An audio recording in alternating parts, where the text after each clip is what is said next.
Hi guys, welcome to big topic. Thalapathy Vijay on fire mode அப்படின்னு தான் சொல்லணும். அந்த லெவலில் ஸ்பீச்சில் வச்சு செஞ்சுட்டு போயிட்டாரு. நம்ம நேற்று ஒரு வீடியோவில் சொல்லியிருந்தோம். தாவேகா தலைவர் விஜய் அவர்களோட வேட்புமனு பார்த்தோன்னா ஏற்கப்பட்டுருச்சு. நாளிலிருந்து அவரோட கர்ஜனை பார்த்தோன்னா வேற மாதிரி இருக்கும் அப்படின்னு நம்ம நேற்றே பேசியிருந்தோம்.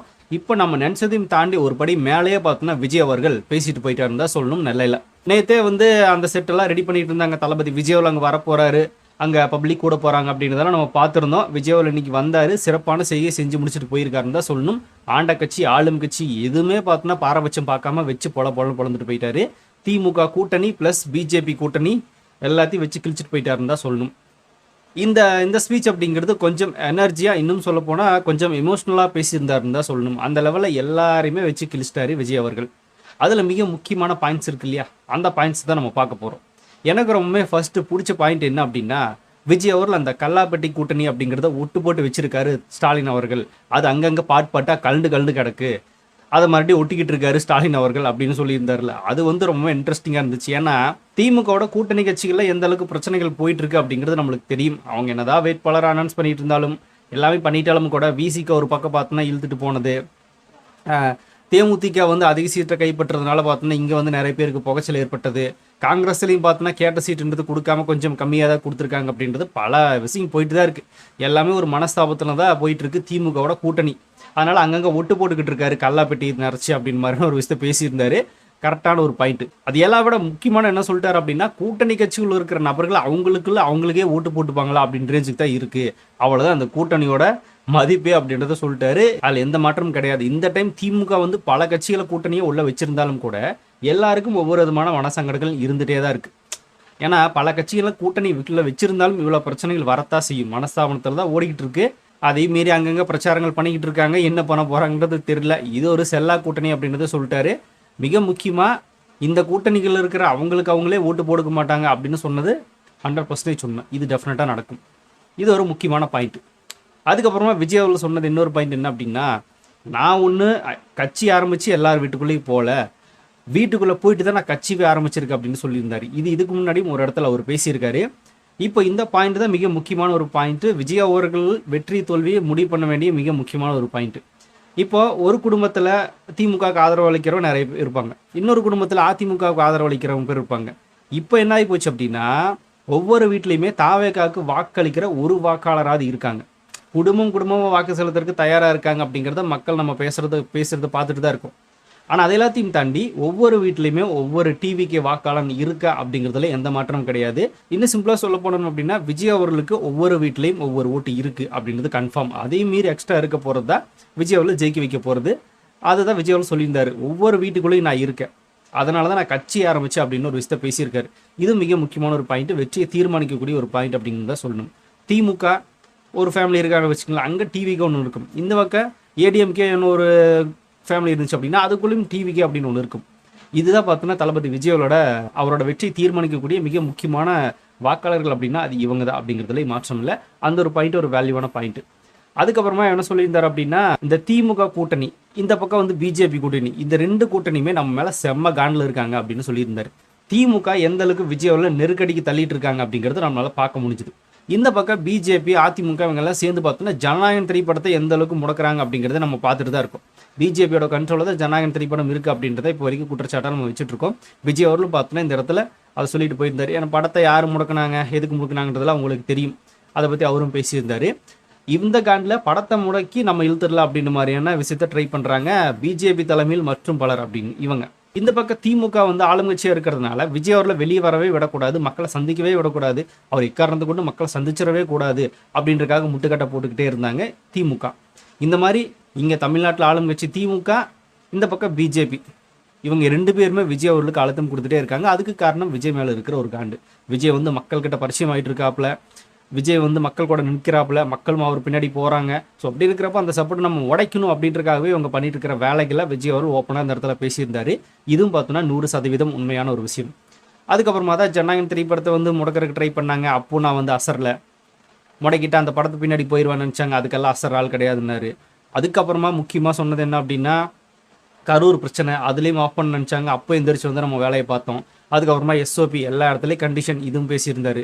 ஃபைனலி பார்த்தோன்னா ஒரு 30 நாட்களுக்கு முன்னாடி என்ன சுற்றி இருக்கிறவங்கள வச்சு எனக்கு எதிரான சில அவதூறை ட்ரை பண்ணியிருக்காங்க, அது என்ன அப்படிங்கிறது உங்களுக்கே தெரியும் அப்படின்னு மாதிரி பேசியிருந்தாரு. அது நிறைய பேருக்கு குழப்பமாக இருக்குது. சங்கீதா மேம் தானே வாண்டடாக வந்து கேஸ் ஃபைல் பண்ணாங்க, அது எப்படி பார்த்தீங்கன்னா விஜய் வந்து திமுகன்னு உடனே சொல்கிறாரு, மற்ற கட்சிகளை சொல்கிறாரு அப்படின்னு மாதிரி சில பேர் கேட்குறாங்க. இன்னும் சில பேர் வந்து இந்த விஷயத்தை தான் விஜய் சொல்கிறாரா, இல்லை விஜயும் த்ரிஷா வந்து மேரேஜ் பண்ண போகிறாங்க, அவங்க 2 பேருக்குள்ளேயும் பார்த்தீங்கன்னா ஒரு பாண்டிங் இருக்குன்னு சொன்னாங்களே, அதுக்கு விஜய் பதில் சொன்னாரா அப்படின்னு மாதிரியான சில குழப்பங்கள் இருக்குது.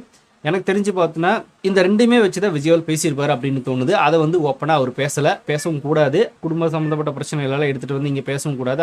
அவருக்கும் பார்த்தீங்கன்னா நாகரிகமாக இருக்காது. அதனால் அவர் அது ஒரு அவதூறு அப்படின்ட்டு கடந்துட்டு போயிருக்காரு. அவதூறு அப்படின்னா என்ன அப்படின்னா, தன்னை சுற்றி இருக்கிறவங்களை வச்சு மற்ற கட்சிகள் பார்த்தோன்னா, இப்போ சங்கீதா மேம் ஒரு கேஸ் ஃபைல் பண்ணியிருக்காங்க, அதை வந்து விஜய்க்கு எதிராக வேணும்னே பேச வச்சுருக்காங்களா, இப்போ விஜய் வந்து நம்ம எதுவும் பண்ணிடுவோம், குடும்பத்தை எதுவும் பண்ணிடுவோம் அப்படின்னு மிரட்டி கூட சங்கீதா மேம் பேச வச்சுருப்பாங்களோ அப்படின்ற ஒரு டாபிக் ஆல்ரெடி போயிட்டு தான் இருக்குது. அந்த மாதிரி ஒன்று இருக்குல்ல, இப்போ விஜய் அவர்கள் பேசுனதுக்கு அப்புறமா அது கூட உண்மையாக இருக்குமோ அப்படின்னு மாதிரி தோணுது. அது என்னையா அவரோட ஒய்ஃபே வந்து கம்ப்ளைண்ட் ஃபைல் பண்ணியிருக்காங்க, அதுக்கும் கூட மற்றவங்கள தான் காரணம் சொல்லுவீங்களா அப்படின்னு மாதிரி நிறைய பேர் கேட்பாங்க. அவங்க கேள்வி நியாயமானதா இல்லைன்னு நம்ம சொல்ல முடியாது. ஆனால் விஜய் அவர்கள் அது அவதூறுன்னு சொல்கிறாரு அப்படின்னா அதுக்குள்ளே வேறு ஏதாவது விஷயங்கள் இருக்கலாம்ல. இந்த பாயிண்ட் ஆஃப் வியூலையும் யோசிச்சு பார்க்கணும். விஜய் அவர்களை பிடிக்காதவங்க ஒரு விஷயத்தை பார்த்தோன்னா இந்த சைடு யோசிப்பாங்க, அவங்களும் கூட பார்த்தோன்னா சொல்கிற சில விஷயங்கள் இந்த சைடும் யோசிச்சு பாருங்க அப்படின்னு தான் நம்ம சொல்லக்கூடியது, வேறு ஒன்றும் கிடையாது. அது கூட விஜய் அவர்கள் கூட இருக்கிறவங்க வச்சு அவதூறு கிளப்புனாங்க, அதுவும் பார்த்தோன்னா முடியல அப்படின்னு சொல்லியிருந்தாரு. அது த்ரிஷா மேம் வச்சு பார்த்தோன்னா தளபதி பேசுகிறதாகட்டும், இந்த பக்கம் சங்கீதா மேம் ஃபைல் பண்ணதாகட்டும், இதுவே வேணா இருக்கலாம். ஆனால் அவர் அவதூறுன்னு சொல்லியிருக்காரு. இதுக்கு பின்னாடி என்ன இருக்குன்றது நம்மளும் பார்த்தோன்னா இப்போ யோசிக்க வேண்டிய அந்த டைம் நம்மளுக்கு கிடையாது. சரி பார்ப்போம் அடுத்தடுத்து என்ன நடக்குது அப்படின்னு இப்படி ஒரு விஷயத்தையும் பதிவு பண்ணியிருந்தாரு. இதுவும் வைரல். இது இன்னைக்கு ஹாட் டாபிக் தான், அதில் மாற்றமே இல்லை. இந்த டாபிக் மட்டும் பர்டிகுலராக எடுத்து எல்லாருமே அதிக அளவில் பேசுவாங்க. அது நெகட்டிவாகவும் போகும், பாசிட்டிவாகவும் போகும். அவங்கவுங்களுக்கு ஏற்ற மாதிரி அவங்கவுங்க பேசிட்டு தான் இருப்பாங்க. ஆனால் விஜய் அவர்கள் அது கடந்து போயிட்டார், அது ஒரு அவதூறுன்னு சொல்லியிருக்காரு. வர 20ஆம் தேதி விஜய் அவர்கள் அந்த கேஸ் சம்மந்தமாக வந்து குடும்ப நல நீதிமன்றத்தில் ஆஜராகணும். எலெக்ஷனுக்கு 2 நாட்களுக்கு முன்னாடி. அப்போ என்ன நடக்க போகுதுன்றதை நம்ம பொறுத்து பார்ப்போம். சரி, ஓகே, இது ஒரு முக்கியமான விஷயமா விஜய் பேசிட்டார். அதுக்கப்புறமா தான் காங்கிரஸ் வந்து நம்ம பக்கம் அப்படின்னு சொல்லியிருந்தார். இதை ரீசெண்டாக ஒரு 2 வாரத்துக்கு முன்னாடி காங்கிரஸ்லேருந்து வெளியே வந்து தாவேக்கல ஜாயின் பண்ண செல்வம் அப்படிங்கிற ஒரு நபர் ஒரு ப்ரெஸ் மீட் வச்சு பேசியிருந்தார். அதில் நானே சொல்லியிருப்பேன், ஒரு வீடியோ ஒன்று போட்டிருப்பேன். முழுக்க தாவேகா கூட தான் காங்கிரஸ் வந்து கூட்டணி போகிறதுக்கு தயாராக இருந்தாங்க. 80% பேர் வந்து காங்கிரஸ் வந்து தாவேகா கூட போகிறதுக்கு தான் முயற்சி பண்ணாங்க, ரொம்பவே விருப்பத்தோடு இருந்தாங்க. ஆனால் சில பேரோட சூழ்ச்சியால், சில பேரோட தந்திரத்தால் பார்த்தோம்னா மறுபடியும் திமுகவே தொடர வேண்டிய சுச்சுவேஷனில் வந்துருச்சு.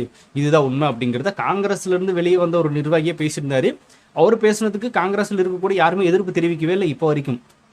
அப்படின்னா உண்மையான காங்கிரஸ் பார்த்தோன்னா தாவேகா விஜய் தான் ஜெயிக்கணும் அப்படின்னு நினச்சாருன்னு கூட அவங்க சொன்னாங்க. அவர் சொன்னார், அந்த பக்கம் இருக்கிற காங்கிரஸ்காரங்களே விஜய் தான் ஜெயிக்கணும் அப்படின்னு நினைக்கிறாங்க அப்படின்னு தான் அவங்க இருக்காங்க அப்படின்னு அவர் சொல்லியிருந்தாரு. அதுக்கப்புறமா திமுகவோட கூட்டணி கன்ஃபார்ம் பண்ணுறதுக்கு முன்னாடியே காங்கிரஸ் வந்து விஜய் அவர்கள் கூட கூட்டணி போகலாம் அப்படின்ற மாதிரியான ஒரு முடிவில் தான் இருந்தாங்க அப்படின்றத ஒவ்வொரு மீட்டிங் மூலமாக வச்சு திமுகவை கிழிச்சதெல்லாம் பார்த்தோம். எல்லாமே காங்கிரஸ் முழுக்க தாவேக்கா சைடு தான் அப்படிங்கிறத அவர் சொல்லியிருந்தார். அப்போ நம்ம பார்த்தோம். இப்போ விஜய் அவர்களும் பார்த்தோன்னா அதே தான் பேசிட்டு போயிருக்கிறாரு. உண்மையான காங்கிரஸ் நம்ம பக்கம் இருக்காங்க, சிறுபான்மையர் நம்ம பக்கம் தான் இருக்காங்க அப்படிங்கிறது அவர் பேசிட்டு போயிருந்தாரு.